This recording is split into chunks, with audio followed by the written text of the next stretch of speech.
deal with airplane peanuts. From all the comedians who appeared in Super Bowl commercials. Hell yeah. Hell yeah. Hey. Hey. To comics partying with the winning team and even presenting awards at the NFL Honors. For those of you who don't know who I am, I'm Nikki Glazer, not Trevor Lawrence.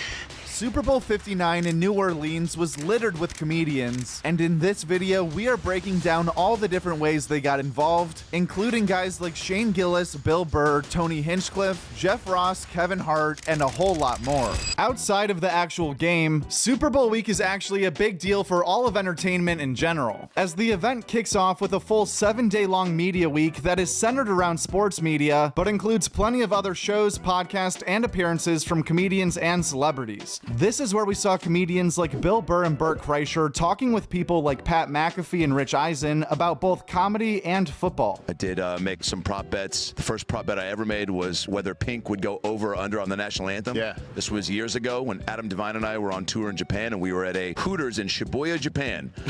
Put that on your bingo card and smoke it. What? A Hooters in Shibuya. Shibuya? What? Sounds like where you go to end it all. But it was Or make a prop bet. Or make a prop bet on Pink. And I had never really bet before, right? And I'm still not a huge bettor. You know, I bet on how this interview would go, and it's not going well. But you have to bet on yourself. But so Nice. My buddy goes, take the under, because I heard she has a cold, and I go, how do you even what? So I put a couple hundred on it and won, and she stopped at 148.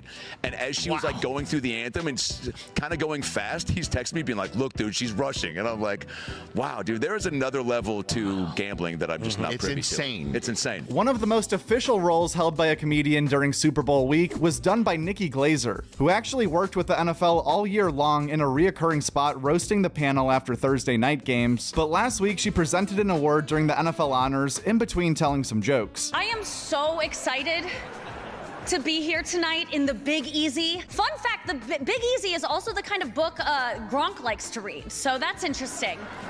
Super Bowl Eve was probably the biggest night for stand-up comedy in the history of New Orleans since the birth of Mark Normand, and that is not a stretch. Saturday night started off with a surprise pop-up show from Shane Gillis and Zach Bryan at Saturn Bar on Bourbon Street that looked absolutely electric. And while that was going on, at the same exact time across town, Uno Lakefront Arena was filled with nearly 10,000 comedy fans, all waiting to see 4 comedians who are coming off of the biggest years of their careers. Nikki Glazer, Tony Hinchcliffe, Adam Ray, and Bert Kreischer, who were all joined on stage by special guests Guy Fieri, Adam Devine, Cam Hayward, and Tyreek Hill. Another big way comedians got involved with the Super Bowl is obviously through commercials. Kevin Hart's been in a Super Bowl commercial every year since Joe Flacco beat Colin Kaepernick, so even though he's technically a comedian, we're not going to be counting his commercials in this video. But he did get a shout out during the main broadcast when Tom Brady jokingly said he was surprised that the cameras were able to find Kevin Hart. Tom Brady also mentioned the roast during a pretty creative ad from Duracell, which is really cool for just normalizing comedy on a bigger scale. But the 2 best commercials from comedians were not surprisingly from the 2 biggest comedians in the world, Shane Gillis and Nate Bargatze, with Nate doing an ad for DoorDash and Shane finally completing the Bud Light Super Bowl side quest that we were all waiting on last year, after he signed with the beer company just a few weeks before Super Bowl 58. I like the bag of mulch. I sleep on bags of mulch.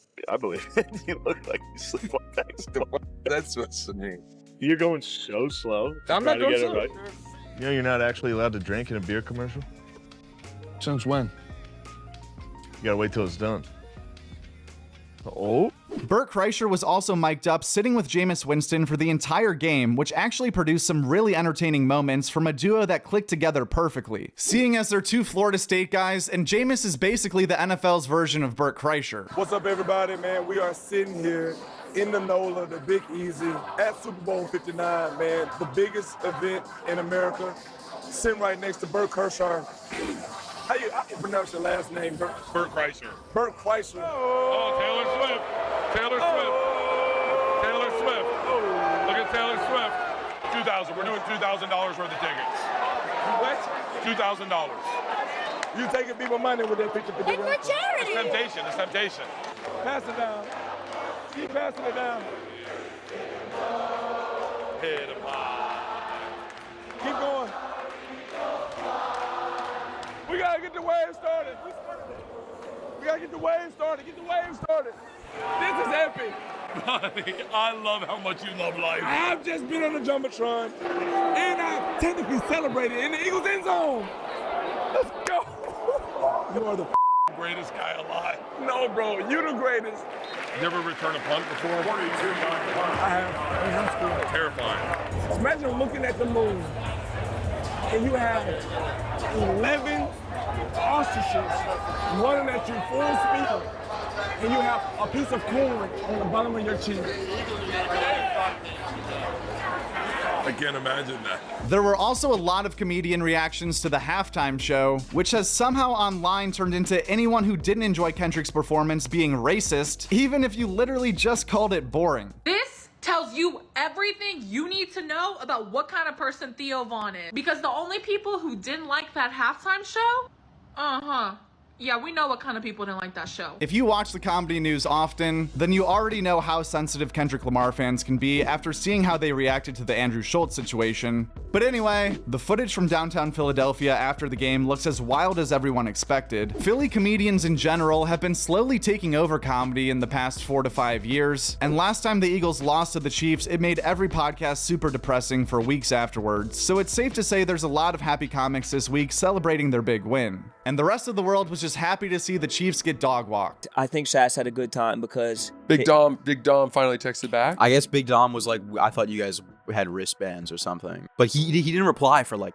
I mean, it was close to 2 hours. But we eventually got in and Sass saw his favorite player, Shane Gillis.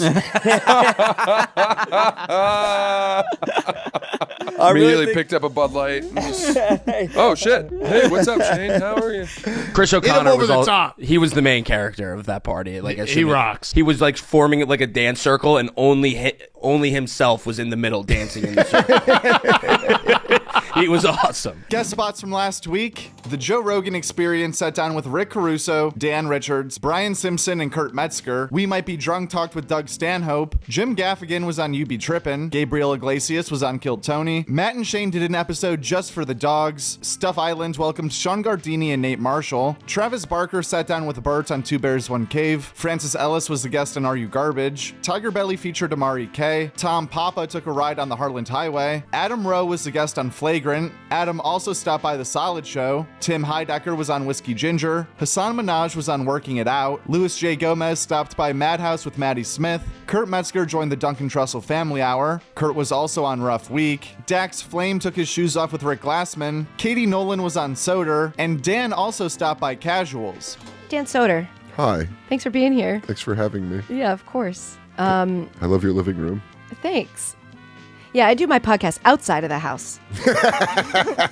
so you don't have to vacuum when guys, Dave Attell's coming over. You guys don't want to be in a bunch of dander and... Oh my God, our house is full of hair. This past weekend with Theo Von featured Lila Mickelwaite. Mary Elizabeth Kelly made it weird with Pete Holmes. Ryan Leaf was on Burtcast. Mark McGrath was on Fitzdog Radio. Bobby Lee was the guest on Apocalypse Soon. You Know What Dude featured Steve Byrne. Burbs Bros had on Ryan Sprague. Dave Temple and Derek Gaines were on Sag Daddy DePod. Stavi's World was visited by Kate Berlant. Sam Buck and Aisha May stopped by the Tim Butterly live show. Dad Meat welcomed Chris Stanley and Chris Fega. Dory Wars was a battle between Vinny Guadagnino, Christina Hutchinson, and Sienna Hubert Ross. Johnny Garbino was the guest on Durag and Deer Tag. Joey Avery went on First Date. The Sklar brothers did stuff with Howie Mandel. Legion of Skanks featured Jim Norton and Ari Shafir. Joe List was on the Blocks podcast. Rosebud Baker stopped by Steph Infection. Fiona Cawley was on The Honeydew. Rachel Feinstein sat in the Way Back. Mike Falzone was on Being Ian with Jordan. And Earthquake broke bread with Tom Papa. As far as new stand-up comedy specials that are either out right now or coming out soon, Lisa Traeger Night Owl came out on Netflix. Tom Green I Got a Mule is out on Prime Video. And Reese James Spilt Milk, Rafi Bastos Unfamiliar Territory, and Mark Simmons Quip of the Mark are all out right now on YouTube, along with Aaron Weber's debut stand-up special Signature Dish, which is out right now on the Nateland YouTube channel. How long did it take to curate that half hour? Well, it was about 9 years before I put anything out, really. I did an album like a few years ago, but it's not something I'm super proud of. I think for a while you couldn't even find it anywhere. So this feels like the first real thing that I've put out. A lot of that material is relatively new, but I'm watching it back. It looks like that's 9 years of me just fooling around, getting to that point. We also had Josh Johnson's Weekly Tuesday upload, which was about Kendrick Lamar, Taylor Swift, and the Super Bowl. And Chris DiStefano released 20 new minutes of stand-up on his channel, while also announcing that he will be performing at Madison Square Garden on September 11th, 2025. Do you want to come to the show September 11th, 2025? Well, I'm going to have to get confirmation on that. And if it's true, I will be there. All right, kid. Get out of here. All right. Yeah, John, I bet you I could hit a three-pointer. Yeah, let's see. See? We also have a few specials in the works right now that will be coming out soon, starting on February 11th with Felipe Esparza, Raging Fool on Netflix, and Kelsey Cook, Mark Your Territory on Hulu. On February 12th, Marcus D. Wiley, Marriage is Major Surgery will be out on YouTube, along with Big J. Okerson, Them on February 15th, and Rosebud Baker, Motherload 3 days after that. But other than that, Kill Tony sold out back-to-back nights at HEB Arena to start 2025 on New Year's Eve that are just now finally being released to YouTube. And we had our boots on the ground reporter Karen Jones out there interviewing bucket pulls and grabbing behind the scenes moments. So please turn on post notifications right now if you don't want to miss that video from us on Friday. It's actually just a great time to double check you're subscribed to Joke World in general, because now that football season is over, I officially have no more hobbies to take up any more of my time, so be expecting a lot more videos coming out on this channel, on our second channel, on our Instagram, on our Twitter, all that good stuff. And obviously you can still watch the videos without being subscribed and following, but I hope it feels just as dirty as betting on the Chiefs. At Joke World. That's it, at Joke World. And the world is WRLD. That's a great YouTube channel, Joke World. Check it out.